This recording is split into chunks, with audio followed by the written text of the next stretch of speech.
Hello, I'm thrilled to see all of you here. I'm going to pick this up. Before we get started, my name is Sharlene Toney, and I'm curious how many students we have here right now, current university students? We've got one there. Any parents with current university students? Okay, awesome. So what we're going to talk about today is we're going to take a look at how student data is moving from colleges and universities to one particular nonprofit data broker, then on to a commercial data broker, and one of the largest commercial data brokers in the United States. So that is the plan. I feel very sad that you cannot see my slides, but I do have a few notes on here. So just to tell you a little bit about myself, I've been working in higher education. My 20-year anniversary was just 3 days ago. I have spent the last 12 years as an IT business analyst in enterprise student systems, but I'm not really here in that capacity. I'm more here in the capacity of I am finishing up my MS in cybersecurity risk management. My interest is really in privacy policy analysis, and that's what I hope to do when I finish. So that's kind of a little bit about me and where I'm coming from. So why is this important? When the Federal Educational Rights and Privacy Act was first passed in 1974, the whole goal was for parents to have more control over where their student data was going. So they needed to provide their consent before data was transferred to another entity. And then when a student went off to college, then that consent moved over to the student. However, amendments to FERPA in 2008 and 2011 significantly broadened the types and number of entities that could access student data. So while we are always telling our students to be good stewards of their data, to not give out their username and passphrase, to change their passphrase often, to use multi-factor authentication, we're doing all of this work, but in the back end, things are getting easier and easier in terms of sharing their data with other entities. So the first thing we're going to talk about is the legal foundation. So we're kind of building a student data pipeline, and that starts with FERPA, which I just told you about. But another piece of it is a lot of states now have consumer privacy laws in place. However, I mentioned a few minutes ago that we were going to talk about a nonprofit data broker, and most state privacy laws exclude nonprofits. And so that exclusion is what makes it possible for them to use student data in a way that's different from how, say, ed tech companies use data. There are a lot of benefits to the ed tech companies that provide academic advising technology and CRMs to send emails to students and remind them to see their advisor, or Handshake is out there and it helps with students finding internships and jobs, et cetera. So I talked about where FERPA started. Now we have to look at where FERPA went and where it is right now. So in 2008 is when personally identifiable information of students could be shared with what were considered authorized parties. So authorized parties were entities that were serving some function for the university that university employees would have done on their own otherwise. So they're basically coming in and they're taking over that function for the university. Now, again, in most of these cases, we're talking about ed tech companies, and when data is being used there, it is staying within the confines of that company and the service they're providing and the university. So we'll come back to that in a minute. Then in 2011, there were some additional changes. And with this, there were some clarifications made to what was called the study exception. And the study exception is basically research studies, studies that are done with student data for the purposes of developing, validating, administering predictive tests, student financial aid programs, and improving instruction. And with that, now the information wasn't just being looked at by universities, but it was being looked at by delegates of universities who are doing this research for them. There were some other definitions that also changed. One of those was the definition of a student program. So a student program was widened to basically be any program that an educational institution offers. And that could be anything. So that, again, extended who had access to student data. Now, there was pushback to this. One other definition that changed was directory information. Student IDs could now be included as directory information. Now, they couldn't be included if a student ID alone could be used to access student records. So on their own, if it couldn't be used, it could be included in student data. Well, there's an organization called the Educational Privacy Information Center, EPIC, and they actually filed a lawsuit against the Department of Education over these changes. They wanted to block the changes in these definitions. They said that if they allowed these definitions to be changed, that it would expose troves of student information to entities that did not have access to it before. Unfortunately, the judge decided that they did not have grounds to file the suit, nor did their board of directors have grounds to file the suit. So the suit was dismissed. So unfortunately, everything went into place, and that kind of leaves us where we're at now. So with the foundation set, we have no argument that there are third parties that benefit universities. I'm not arguing that there shouldn't be these third-party relationships. I am arguing that there should be more opportunities for consent, and if not consent, really detailed explanation of where students' data is going. Now, moving aside from the ed tech companies, we're going to focus in on National Student Clearinghouse. Are any of you familiar with the National Student Clearinghouse? Okay, a few people are. Have any of you ever accessed information through the National Student Clearinghouse? Okay, one person. So the National Student Clearinghouse, they hold data on 97% of university and college students in the United States who are in Title IX eligible degree granting institutions. They hold 90%, data on 90% of secondary students across schools all over the country. So with that, I mentioned they were a nonprofit. They make $65 million on average in gross revenue a year on the sale of student data. Okay, they are selling student data to employers who want enrollment verification. They are packaging aggregated data for research studies and selling it. And the reason why them being a nonprofit is a problem is because the main law that would govern them, FERPA, they're completely compliant. They're following all of the rules of FERPA, and there are no state laws that are preventing them from selling the information in the way that they do. So one of the arguments has been that they should really be regulated in the same way that credit reporting agencies are regulated, because the data that they're selling is also being sold to loan providers. So with that information, loan providers are deciding whether or not a student is eligible for student loans. And just like somebody or an entity may be buying information from a commercial data broker to determine if you're eligible for a car loan, for example.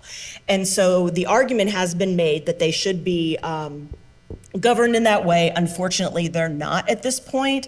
There's one state, I believe it's Virginia, where they are considered a data broker and they have to be registered as a data broker, but their data brokering law just includes registration. So they're registered there, but it doesn't add any additional confines to what they're able to do with that information. Now, they do provide services that students need. There are a lot of universities that use National Student Clearinghouse as the point of contact for students to access their transcripts. So they go there, they pay to get a copy of their transcripts, and the transcripts get sent. So for those students, they need to access the information that National Student Clearinghouse has in order to get their records.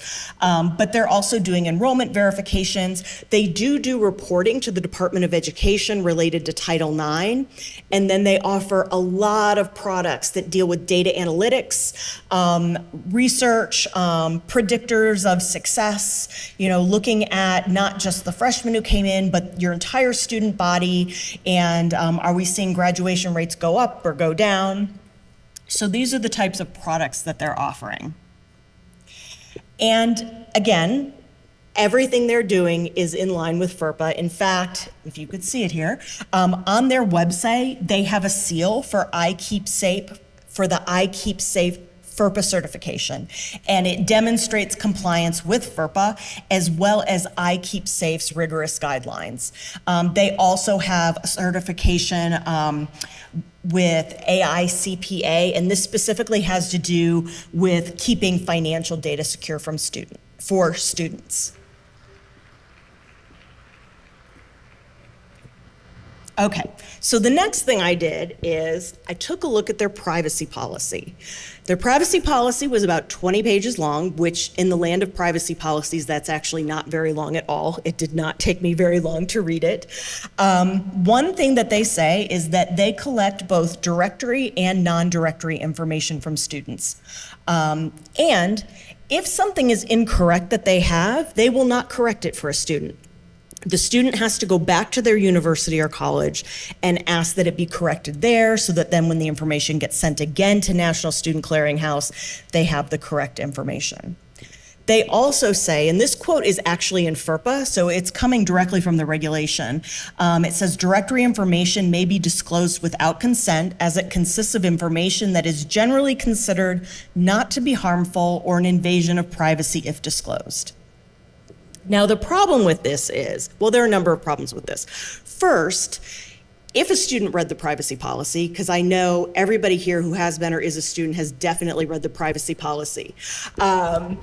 If they have read the privacy policy, it will tell them what information is considered directory information at their university, and it varies.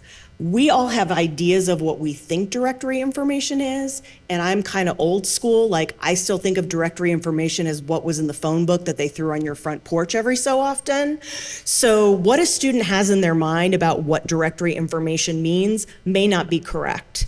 In fact, for some universities, gender is included in directory information.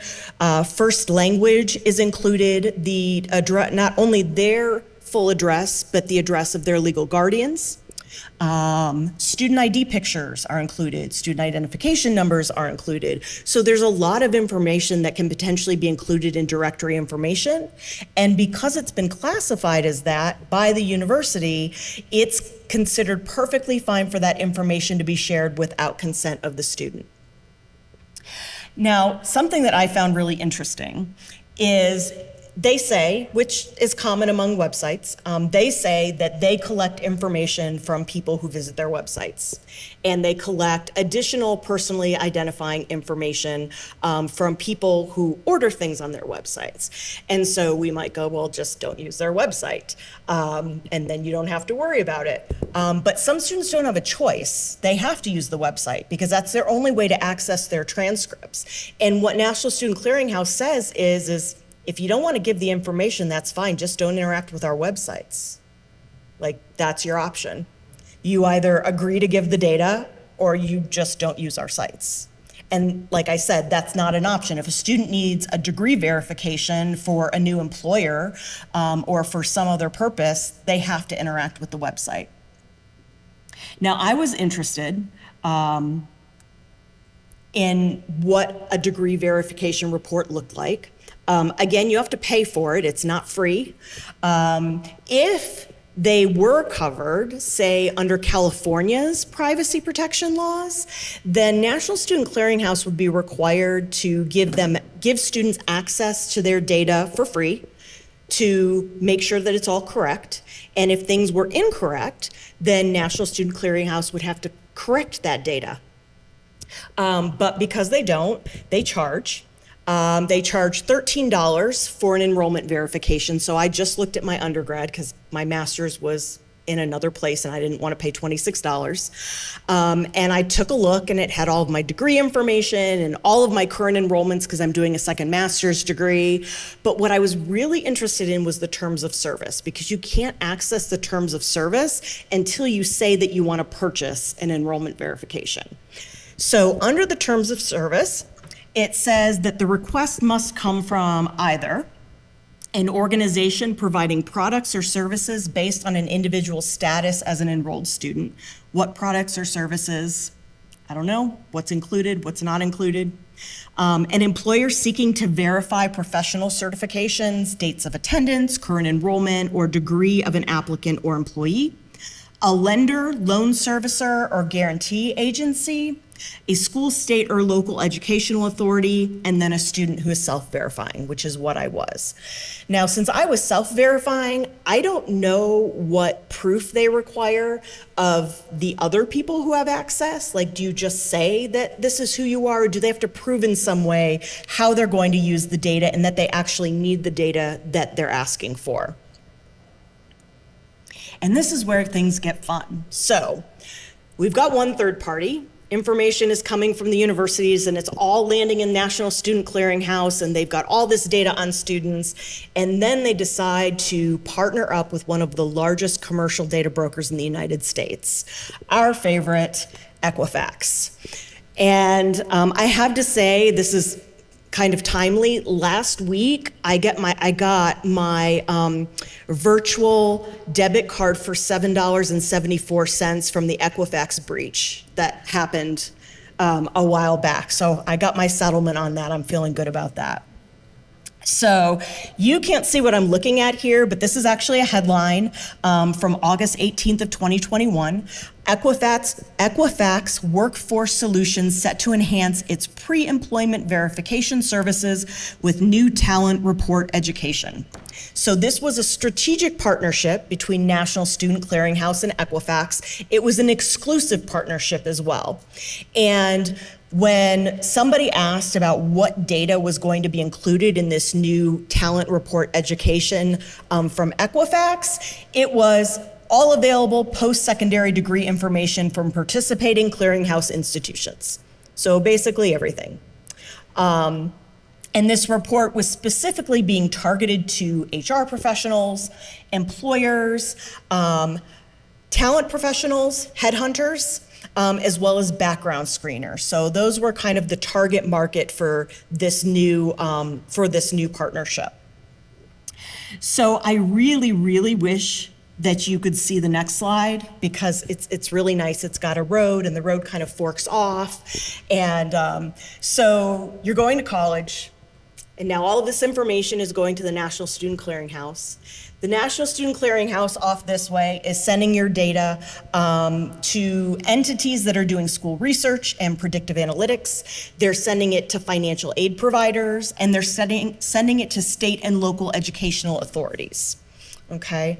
Then they're also sending it over here to Equifax. And then with Equifax, that information is going to our HR professionals, employers, talent professionals, and background screeners. Now, it's interesting because there is an advocacy group called the Student Borrower Protection Center, and they specifically wrote a letter to the Consumer Financial Protection Bureau asking that not only National Student Clearinghouse be included and classified as a data broker, but also to be defined as one of the larger participants. And it should be included on the Consumer Financial Protection Bureau's public list of consumer reporting agencies. As of now, they are not. They are not included. And with all of this data going out, you kind of have to wonder what the consequences are for students. Aside from being really annoyed that now you know that your data is going to all of these places that you didn't realize it was going to, and you didn't have to provide consent at all. Your university essentially provided consent for you. It does cause some practical issues. So one of the most important things is being able to correct incorrect information. Because when you see all of the places this is going, the longer that that information stays incorrect, the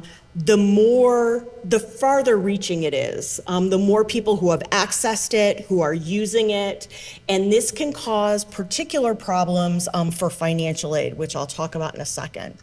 But there was a lawsuit in the state of Massachusetts.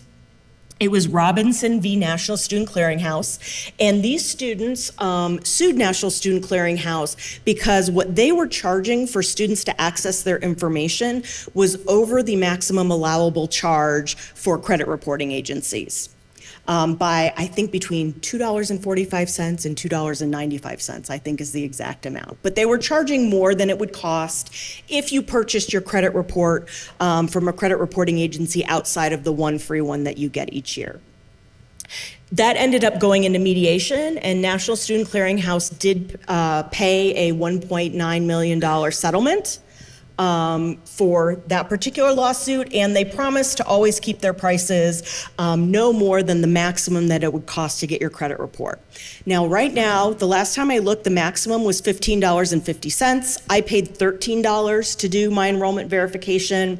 If you were an employer or one of the other entities that wanted to purchase the data, it's $19.95. So that's how much your data is worth. $19.95, and your data can be accessed and verified.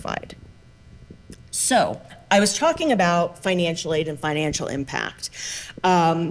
It's interesting because there was a study that showed that 40% of financial information just in general that's held by a credit reporting agency is actually inaccurate. So with the hurdles to correcting information, if you even know that it's incorrect, there can be a significant financial impact. During the pandemic, we saw this, not with National Student Clearinghouse, but with another data broker. When the CARES Act was passed, pausing all student loan payments and pausing the accrual of interest, one particular data broker had millions of students classified as being in default rather than in deferment, which meant they were accumulating interest over that period of time. Now, that lawsuit that happened with that is still pending. They said that they're not clear that they actually did anything wrong. So we'll see how that plays out in the end. Let's see here. The other piece of that is, I mean, I don't know. When I was a student, I had student loans. I had federal student loans.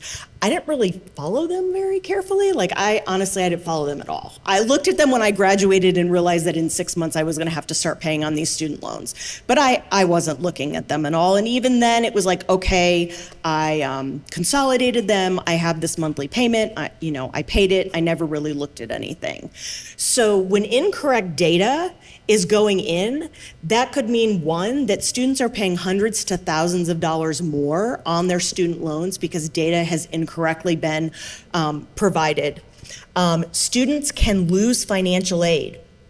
If it shows that they went into default on student aid that they had from a previous degree when that's incorrect, they may not be able to get financial aid if they decide to go on and get a graduate degree without correcting that information, which requires going back to their original university. Let's see here. Another piece of this is student data is aggregated, packaged, and shared. It's a part of so many, again, data analytics are huge in higher ed, and I can say that because I've worked in higher ed, and I see more and more every year the ability to predict where students are going to go to school and when they're going to graduate, if they're going to graduate, if they take this class, will they be able to do this major? And anytime you're aggregating data, unless it is absolutely anonymized, there is always the chance that there could be a missed identifier or an identifier that alone wouldn't mean anything but could be paired up with another data set, and now you know who you're talking about.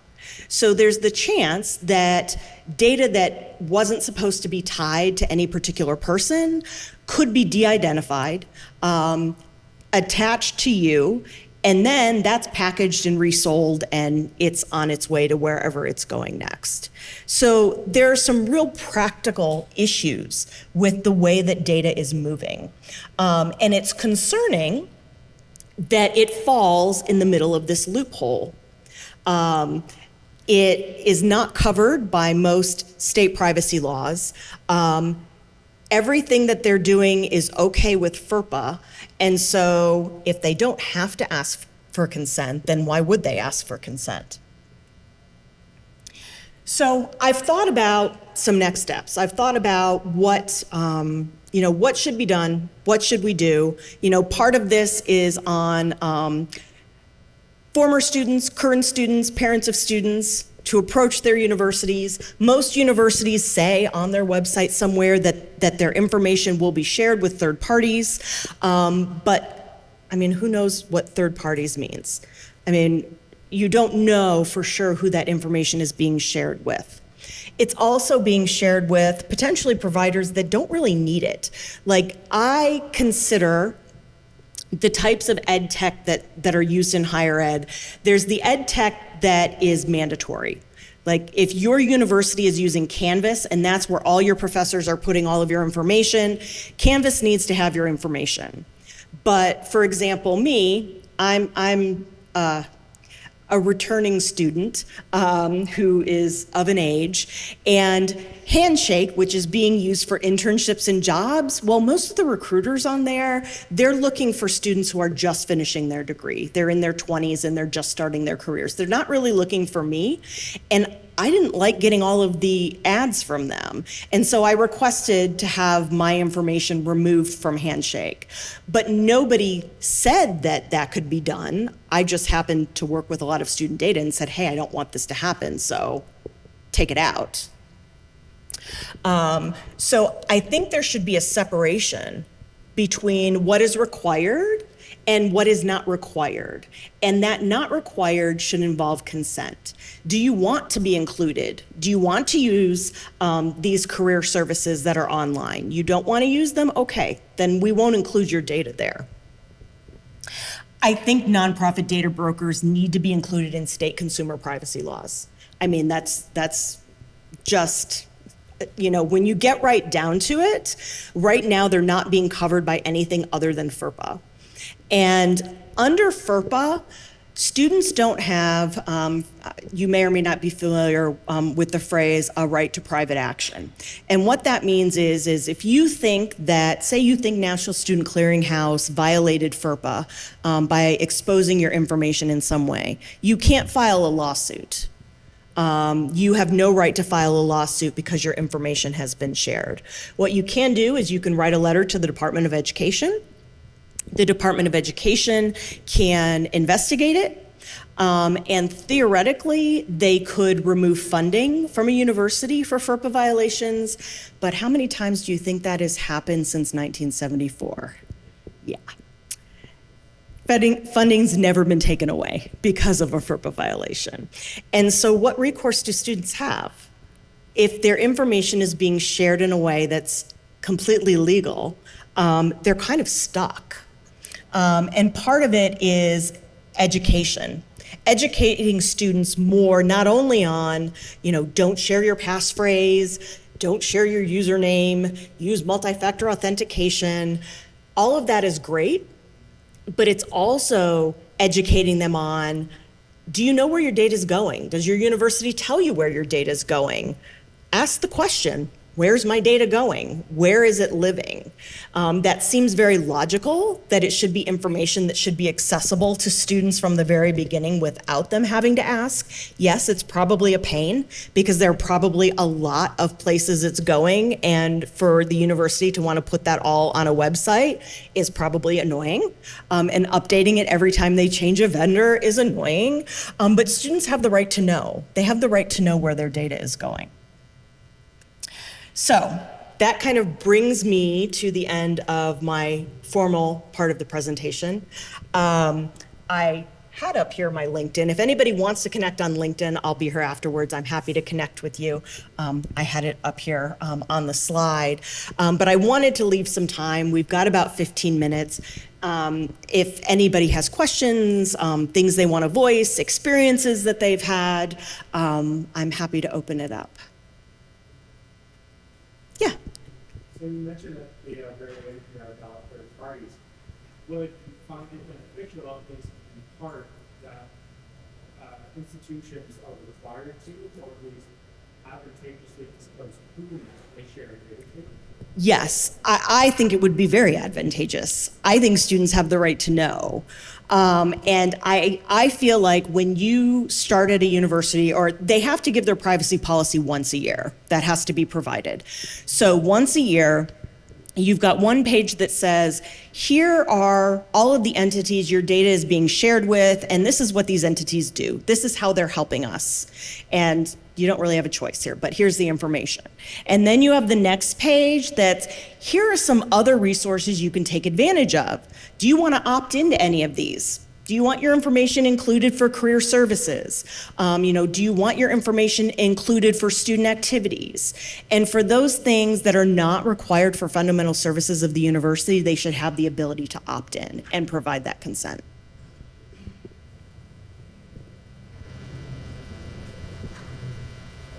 Anyone else? Yeah. Oh.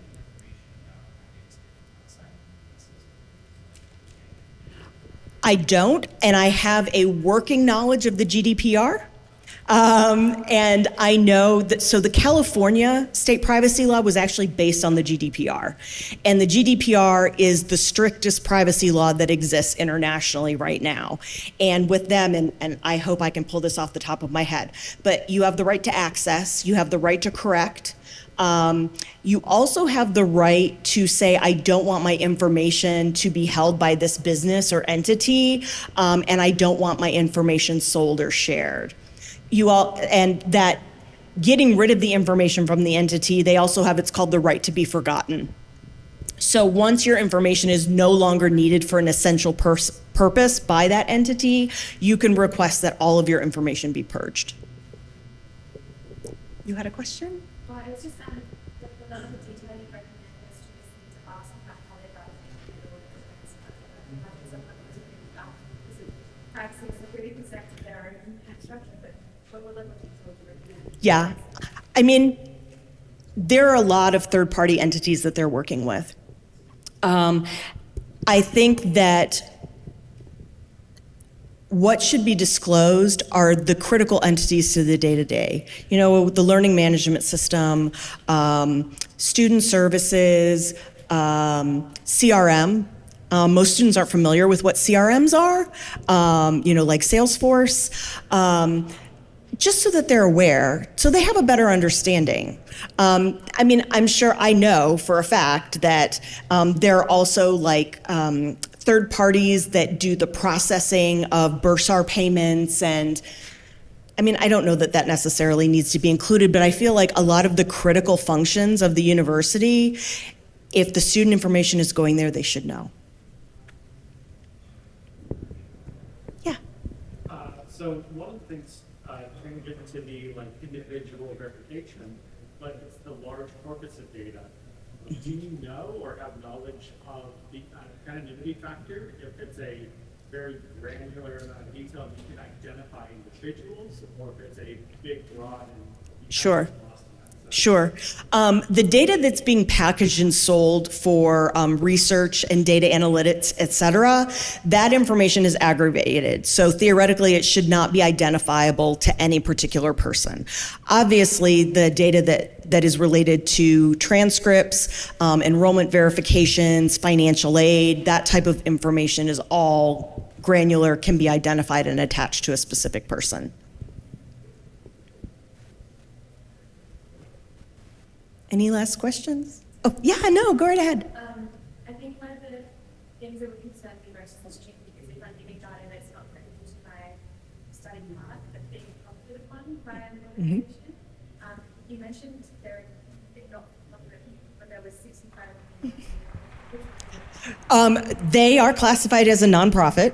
And that essentially means that the money is going back into the products that they're providing to consumers. So they are making around $65 million a year in gross revenue from the reports. Theoretically, obviously it goes to operations, but it's going back into the services that they're providing to universities. There are some free services that they offer to universities, so not everything is purchased. Yeah.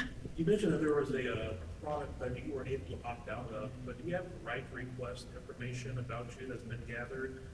Which leagues or what entities are utilizing that? No. That is a very good question. I know that you have the right to access your student record at the university, but your student record doesn't necessarily include yes. So I've never tried, and I'm honestly not sure. I'd be really interested to know, though. My guess, if I had to guess, and this is totally a guess, I would guess you probably can't. How would you challenge the accuracy of the location? You don't know that what or Exactly. You don't really know it's inaccurate until something bad happens, until you run into a roadblock for some reason. Wait a minute, you don't have a degree from Indiana University. What are you talking about? So there's no mechanism for you to ask your university what information are you sharing about me with that company? No. Theoretically, if you ask to view your student record, that information should be identical to the information that is going out. Theoretically. Yeah. Thank you guys so much. I really appreciate you being here today. I hope you enjoy the rest of DEF CON.